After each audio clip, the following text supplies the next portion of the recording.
Derek Holmes, March 1st, Rainy Lake. Looks like he's got a nice one on there. Nice walleye. Playing it nicely.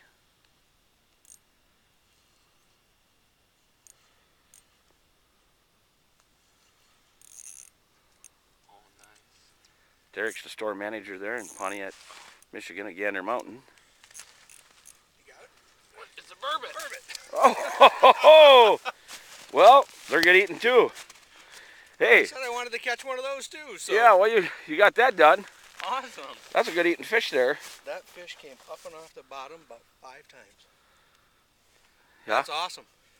Super. Way to go, guys. Awesome. Now let's get that monster walleye. Yeah. All right.